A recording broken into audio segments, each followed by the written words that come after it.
Today we're talking about surrender. The whole month we've been talking about surrender, and I think that people have kind of a misconception about what surrender is. It's about resistance and that you're giving up, right, on something. And that's not what we're talking about today. I think we're talking about, this whole month has been about a surrendered life, about and a life of acceptance, of going with the flow of life instead of resisting it and putting up these barriers against life. And I was thinking about, our different lives and stuff, and I'm thinking, if I had to think of somebody who lived a surrendered life, it would be you. You live a surrendered life. Do you think you do? I think I do. Okay. Tell us what that looks like. Well, I think we have to. I think we have to live a surrendered life, because you know what? If we have harsh viewpoints or harsh, rigid boxes of awareness or opinions or judgments or ways that things have to show up or we're unhappy, it's really not very conducive to our personal growth, our spiritual growth. It's not really conducive to our relationships. It's not conducive to a whole lot. And so my experience after many, many years of walking on the planet is that, I can have all the harsh viewpoints I want.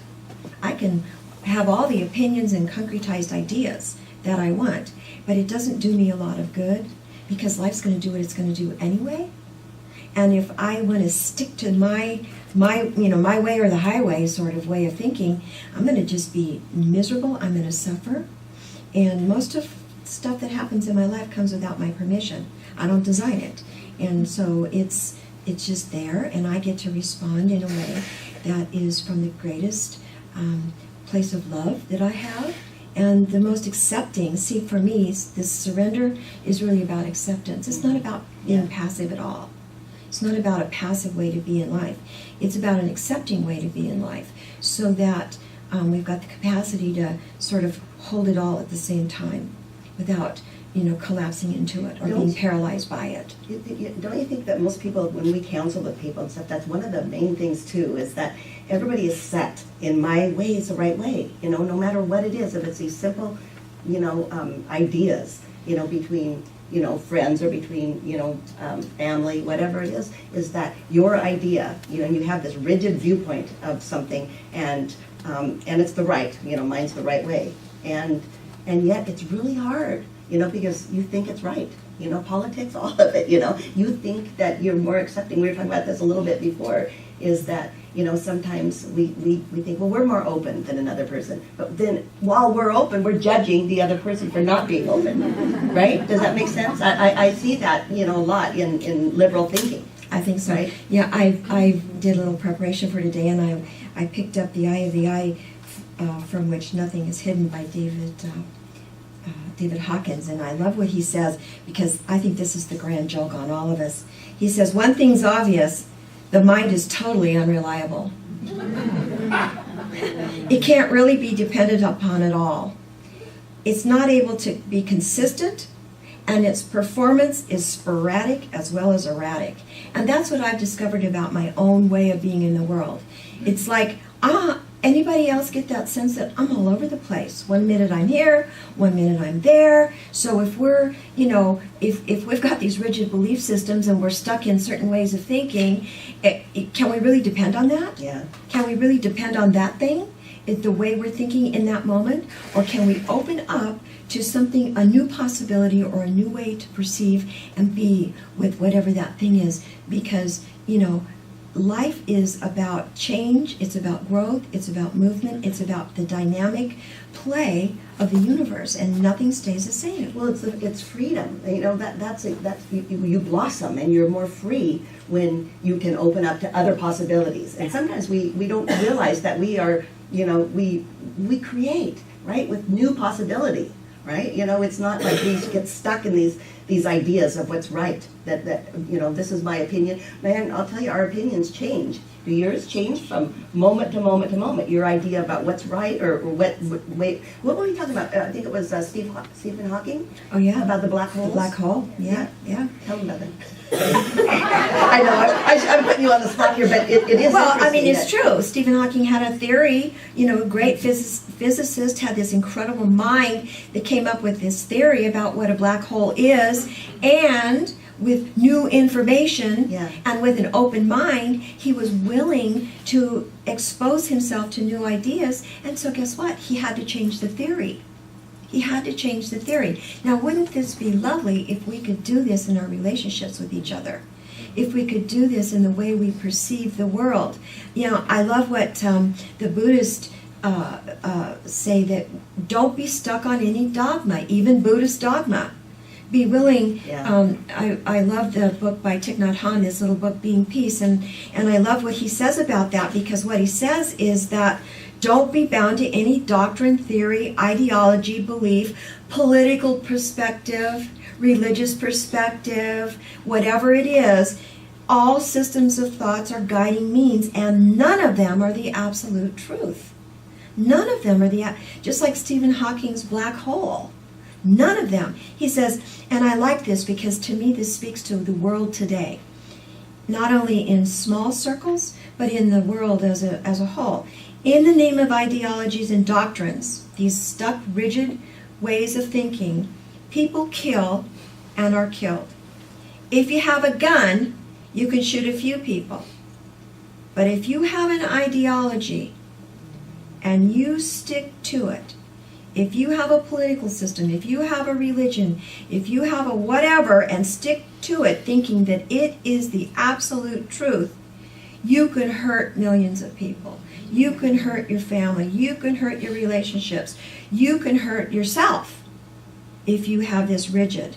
In the name of truth, our closed-minded truth, we hurt each other and we hurt ourselves. He says, and he says, the world is now stuck in that situation of, this rigid way of thinking, these ideologies. And I was just thinking this morning as we came here, an example of trying to have an open mind on the spot. This morning, our family has dinner every Sunday at 5:30. Mom comes over. Janie and Nina or Alyssa come over. On the second Sunday, Nina and her fiance come have dinner with us. My husband comes. My son and his friend Kelly come. And so this is the tradition, right? And this is what I expect. Think about how many things in your life you expect. You want them to look a certain way. Holidays are coming up, folks. Yeah. Holidays are coming up. Reminder. Okay? So now for several Sundays in a row, one of the parties in the group has opted out. Now I have some way I can, and I just found out that one of the people opted out this morning. And I'm thinking, okay, how can I deal with this? Can I get angry? No. And then you know what? This is the both and. This is how the both and works. I remember a discussion in my husband's family where one of the people said, I am sick and tired of going to my mother-in-law's every single Sunday for dinner. I want to have my own life. And I'm going, maybe I ought to open my mind a little to this deal. Do you hear what I'm saying? Do you hear what I'm saying? And so it doesn't take a lot for us to be able to examine those closed-minded places in our experiences, whether it's in our family, whether it's over Sunday dinner, whether it's over our religion or our politics or whatever. We've got to take a look at it and go, wait a minute, can I hold this and make this work for everybody? Or I don't have to make anything work. All I have to do is accept and surrender to the isness of the experience and take care of my side of the street. And that's my surrender. Does that make sense? Mm-hmm. And this is a perfect example for all of us, because what I know is holidays, we're coming into November, folks, and it's going to be Thanksgiving. And then it's going to be Christmas and Hanukkah. And we expect things to look a certain way, don't we? Don't we? And when they don't, we start getting a little bit shaky around the edges. So this is a very small example, but a good example of how having the capacity not to have a closed mind around a disappointment, it's got to be this way. This is the right way. Sundays are for family dinner. Wait a minute, you're opting out? How can that be? Do you get it? So this is a very small example of what closed-minded thinking can look like. And those are the kind of things, that's life. Every incident adds up to a life, right? So it's, because I was just thinking, we went out to, what was that place? Oak Glen. And we picked apples and came home and made apple pie last night. And I was thinking about what you said, because it's like I have my way of making my apple pie, right? And my daughter has her way of making apple pie. And I can and I was thinking about this, being, I'm really open-minded, I'm not a closed-minded person at all. But I'm going, how did you make it this way? For years we've made it this way. And, it's like, I think it was something about cutting, how there's a design on the apple pie. And anyway, so one of the girls didn't put the hole way down, and so the pie, the air got in the pie, and the pie press went, Anyway, and it's so funny because, all I could think of was, you needed to do this, you need to do that, instead of just saying, okay, open up, let her, experience her, growth that way. But it's true about even religions is the main thing. I mean, it's way more than religion. But I'm thinking what the Dalai Lama said, that his religion was kindness, or happiness, I think he said.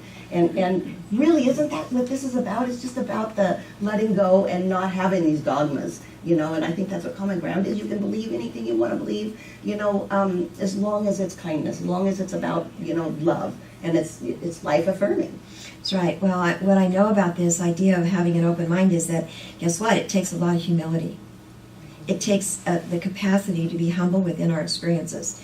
And when we're humble, what we do is we lay down the sword, we lay down the, we allow ourselves to experience life on life's terms. And that's not always easy, because we have an idea about how we want it to go. So this capacity to be humble within the experience is really important, whether we're talking about a legal situation or our health or relationships or whatever it is. If we can get humble enough to be able to embrace all of it at the same time. This is the difficult part, because having an open mind requires us to know our own value system, right?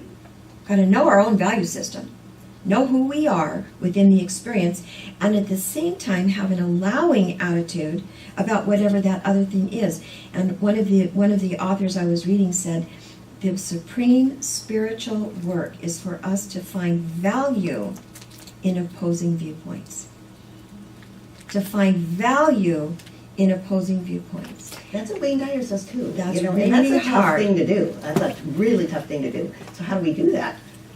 How do we do that? I don't know. I mean, it is something though to have to be able to take it all in and hold both, at one time, because you have your ideas of what's right, what's wrong, and to be able to maybe, bring the opposites together and step back and see yourself, understand a little bit, step into a bigger perception of it. Well, don't you think it's all about feeling separate? This is my idea and my tribe's idea and my religion's idea, my political party's idea. It's mine, and that's yours. It's the separation. It's this, this is a key teaching in this kind of a spiritual community is what? Oneness. Oneness. Mm-hmm. No separation. We're all one. But you know what? That's fine and good. We can say, oh yeah, we're all one. But guess what? We all have opinions, don't we? I mean, let's get real. We have opinions. And so we've got to figure out, how is it that we can balance our awareness of our oneness with the reality that we have separate opinions, separate ideologies, separate ways of being in the world, because that is the truth. That's our humanity. The oneness is our divinity. The perception of our separateness is our humanity. And we worked here in this community to try to refine the way we walk in our humanity so that we're not colliding and bumping elbows with other humanity, right? With other people on the path, so that we can blend and accept and allow and start dissolving those boundaries that are perceptions of separateness. Because if we can't do that, we are going to perpetuate what Thich Nhat Hanh is talking about, perpetuate the harming one another. Well, it seems like it would almost be boring if everybody believed the same thing all the time. Everybody did the same thing, believed the same thing. So life is kind of fun, I think.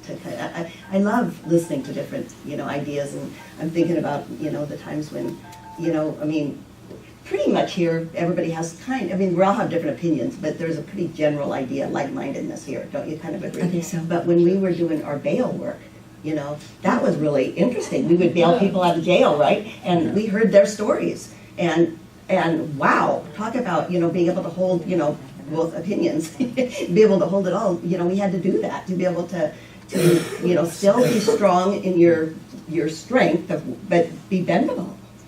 One of our most challenging bail experiences, I think, was one of the most mind-opening ones for us. We bailed out a guy who was in jail for a drug possession, and the girl who bailed him out was his prostitute. And we had to meet her in a, well, my words, sleazy motel.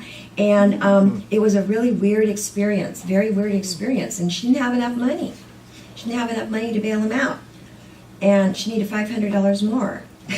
And she told us what she did for a living. And so we're sitting there going, well, and it was a stretch for us because we were in this room with the pimp and with this girl in this really icky place, trying to bail this guy out, get this money. And so she said, what did she say to us? She said, "Can you wait 15 minutes till I have the money?"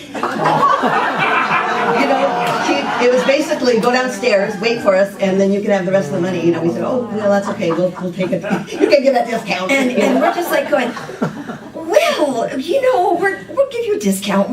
No problem. But you know what? The thing is, seeing that beautiful child, and she was a child, she looked like Glenda's daughter, and how an open mind allowed us to be present with that situation, seeing her as an innocent child. Are you hearing what I'm saying? In a difficult situation, trying to bail somebody else out who was in a difficult situation, in this whole dynamic of difficult life circumstances, and we're feeling sorry. We're feeling compassion rather than judgment. Both of us felt the same thing. Well, okay. Let me tell you, I felt compassion, but I felt a little judgment. I got to be honest with you for the pimp that was lying on the bed next to her. He was there, but the truth is that even that, we had to do a lot of praying up. That was a really interesting experience that you mentioned. But and then after that we went down to the jail, didn't we, and talked to the guys who are bailing out. But it's like, we see all of it, in our lives we do that too. It's like there's the good, the bad, and the ugly, right? It's all of it. It's this stuff, the depths of despair, and then you see the kindness. I mean, this little girl was kind and beautiful, and she just got mixed up in something, and it was really hard to be able to see her, but our job is to not judge it, and get our little closed viewpoint of this is wrong, although, it's wrong. It was, but not to be able to judge it in that moment, to rise above, to get a perception that's a little bit bigger and see the whole picture. And we have to do that with our families, with our friends, with everybody that doesn't agree with us. If we want to have an empowered life ourselves. Well, the thing is, we can either give our power away to judgment, to a mean spirit, to harshness, to being unloving, unkind. We can give our power away to that, or we can be humble enough to recognize the difficult circumstances people find themselves in, or we find ourselves in, and then allow that to inform the way we show up. Because if we're showing, we may hold the idea that this is not exactly a healthy lifestyle. That's our value system, right? We're entitled to our value systems. There's no question about it. But if my value system is such that it does not include the capacity for me to bring forth loving kindness and a sense of acceptance in the moment with that experience, there's something wrong with my value system. My value system isn't big enough.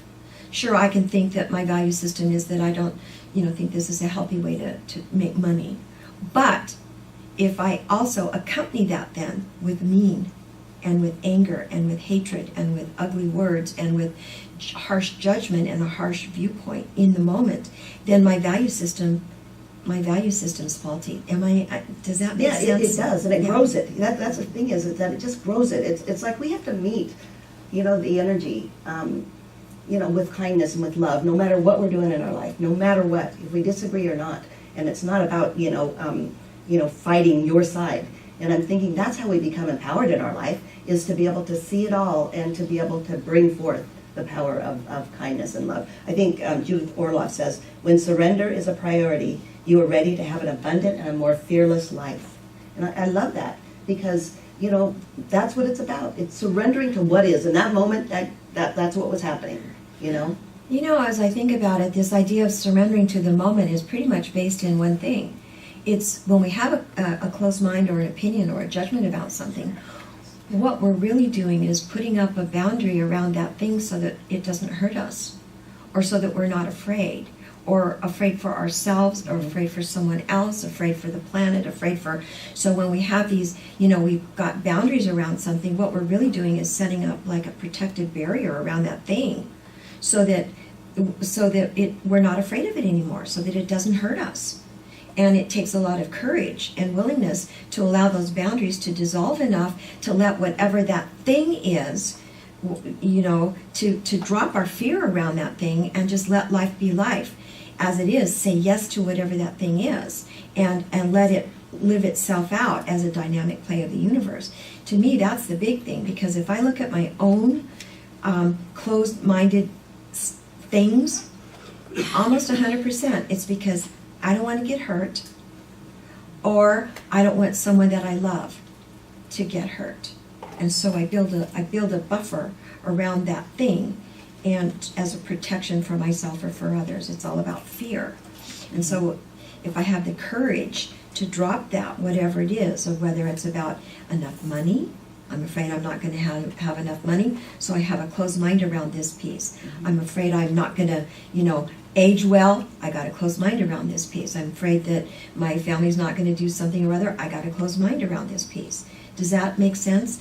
My political views, I'm afraid if I don't, if this party doesn't win the White House, something bad's going to happen to the whole country. If my religion doesn't do something, whatever. And I think that's kind of, if you look at what's going on with some of the religious movements right now in the Middle East, that's a lot of what it is. They're building boundaries around the fear of the other.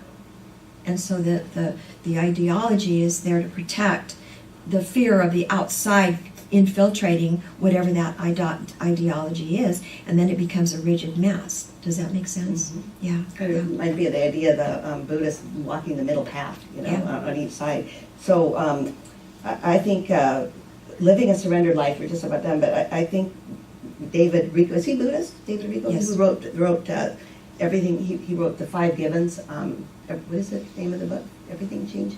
What is the name of that book? We're doing it in Women's Wisdom.